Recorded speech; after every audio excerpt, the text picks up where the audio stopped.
Bonjour et hip et hop, voici la vidéo du jour, suivez la flèche rouge.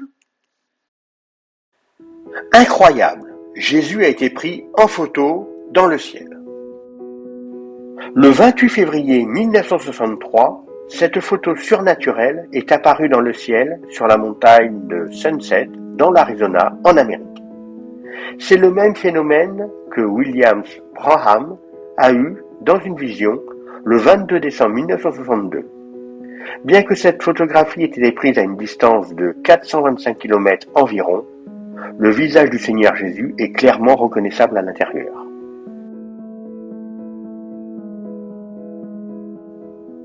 Actuellement, il y a beaucoup de mauvaises nouvelles. Les journaux sont remplis de catastrophes.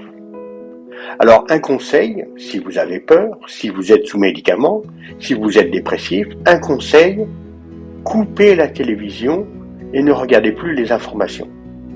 Vous pouvez quand même vous informer en allant sur Internet, en trouvant des informations écrites par exemple. Alors, si vous avez peur, Maria Medjugorje nous dit d'aller dans une église, de regarder une croix et d'imaginer le visage de Jésus sur la croix. Moi, c'est ce que je fais souvent.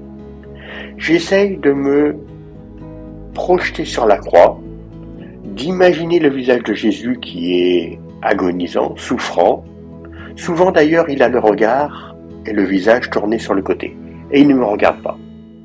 Une fois, j'ai eu la surprise, en regardant son visage, de voir que son visage s'est tourné vers moi, et du coup j'ai vu ses yeux.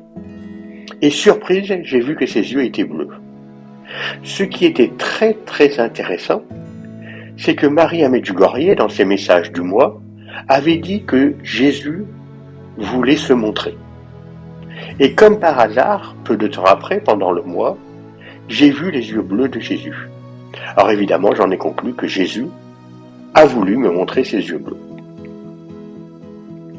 Alors, souvent, quand on va à la messe, tout se passe bien et il n'y a pas de problème. Mais quelquefois, on ne peut pas aller à la messe pour des raisons diverses. Soit une maladie, un enfant à garder, soit la messe est trop loin, soit il n'y a pas de messe près de chez soi. Alors quelquefois, on est obligé de regarder la messe à la télévision. Alors, c'est pas grave, la messe à la télévision marche tout aussi bien que la messe dans une église. Par contre, au moment de communier, beaucoup ne savent pas qu'on peut faire une communion spirituelle. Alors, qu'est-ce que c'est une communion spirituelle ? Eh bien, vous vous mettez en prière au moment de la communion à la télévision. Vous coupez le son, évidemment, pour ne pas être dérangé par les chants et puis la reprise de la messe. Et dans votre tête, vous demandez à Jésus Hostie ou Jésus Eucharistie de venir dans votre cœur. Et là, vous pouvez dire à notre Père pour commencer, et puis après vous lui parlez comme si vous étiez à la messe en train de lui parler. Ça marche très très bien. Alors moi je conseille de couper le son, parce que comme ça on n'est pas dérangé par des sons qui viendraient nous empêcher de lui parler fortement et d'une manière prolongée. Autre chose, il faut savoir aussi que Marie n'avait pas de péché en elle. Alors beaucoup de chrétiens, d'autres religions, nous disent que seul Jésus était parfait et que Jésus a sauvé le monde et qu'on est obligé de passer par lui. Alors il faut comprendre que oui, Jésus est le chemin, mais c'est l'exemple de sa vie qui est le chemin. C'est-à-dire qu'il faut faire tout ce qu'il a fait pour pouvoir atteindre Dieu et atteindre le paradis. Alors Marie n'avait pas le péché en elle. Pourquoi ? Simplement, Marie a conçu le corps de Jésus. Et le corps de Jésus ne pouvait pas être conçu, donc créé, avec le péché. Donc Marie ne pouvait pas avoir de péché en elle. Parce que si elle avait le péché en elle, Jésus aurait été créé avec un petit peu de péché. Donc Marie n'avait pas le péché en elle. Autre chose. Actuellement, il y a beaucoup de difficultés, notamment quand on a des frères et des sœurs infirmiers ou des personnes qui travaillent près de patients comme les aides-soignants dans les EHPAD. Alors il y a un moyen très simple de les protéger parce que beaucoup de personnes ont peur pour leur famille. Alors quelquefois c'est pour les petits-enfants, les enfants. Et donc il y a un moyen très simple de prier, il faut prier en famille. Alors pas la peine de réunir une dizaine de personnes de la famille et prier tous en famille, car évidemment en France ce serait pas possible. Peut-être que dans d'autres pays c'est plus facile, mais en France c'est difficile de réunir 10 personnes pour prier à la maison devant la statue de la Sainte Vierge. Alors il faut prier en famille. Alors, il suffit de trouver une personne avec qui vous pouvez dire à notre Père, je vous salue Marie. Alors ça peut être un enfant, et c'est comme ça en priant en famille que Jésus est au milieu de nous. Car quand deux sont réunis, Jésus est là au milieu d'eux. Alors quand deux sont en train de prier, Jésus est là et Jésus protège la famille, et la famille entière reçoit des grâces pour ne pas tomber dans le péché et ne pas avoir de catastrophe qui leur tombe dessus. Il faut savoir aussi que l'esprit est fort. Beaucoup de personnes ne savent pas que l'esprit est fort. En effet, Jésus a dit dans la Bible, l'esprit est fort et la chair est faible. Car lui s'est rendu compte qu'on pouvait résister avec notre intelligence sur certaines choses. Et que le corps avait des faiblesses, parce que dès qu'il y avait la souffrance, la douleur, etc., le corps il peinait énormément. Ce qui veut dire que quelquefois on a des tentations et que souvent on peut contrôler ces tentations, même si c'est des tentations très fortes et très embêtantes, comme la colère, la jalousie, des choses qui peuvent entraîner des péchés très importants. Alors l'esprit est fort, mais la plupart du temps les personnes ne savent pas que leur esprit est fort. Alors du coup, quand ils ont une tentation beaucoup plus forte que d'habitude, ils cèdent et ils ne cherchent pas à contrôler cette tentation.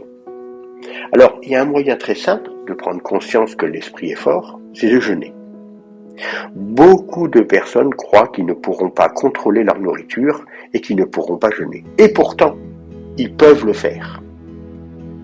Il suffit de mettre de la bonne volonté et d'essayer de contrôler sa nourriture. Évidemment, on peut accepter de manger un fruit ou de boire un petit peu de jus d'orange.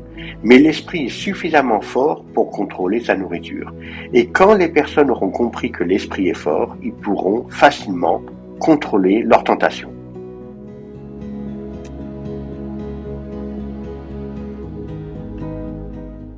Je vous rappelle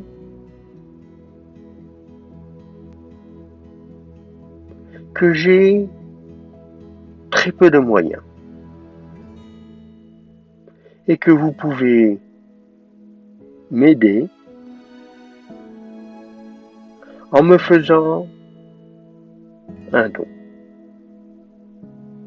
Vous trouverez toutes les infos dans la description sous la vidéo.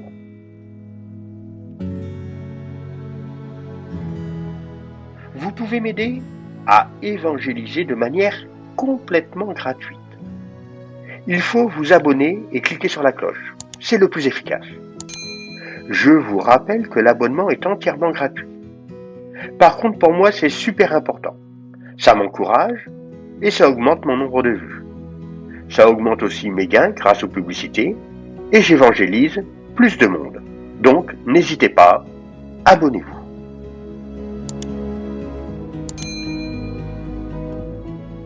Voici ce que je vous propose. Tout d'abord, je vous présente mon livre avec tous les messages de Medjugorje. Il est sur Amazon, faites une recherche en utilisant le titre.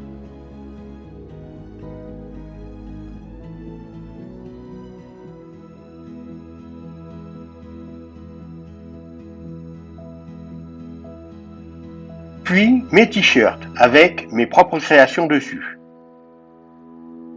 La boutique est sous la vidéo.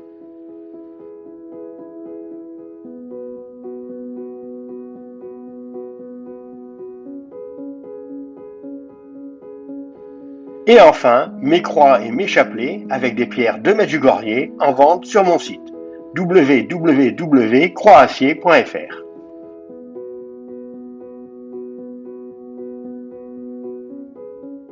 Cette vidéo est géniale, super, formidable. Oui, enfin, elle est pas mal. Alors si vous avez trouvé que cette vidéo est bien, abonnez-vous en cliquant sur le petit en rouge. Sinon, vous pouvez regarder d'autres vidéos en cliquant sur les images.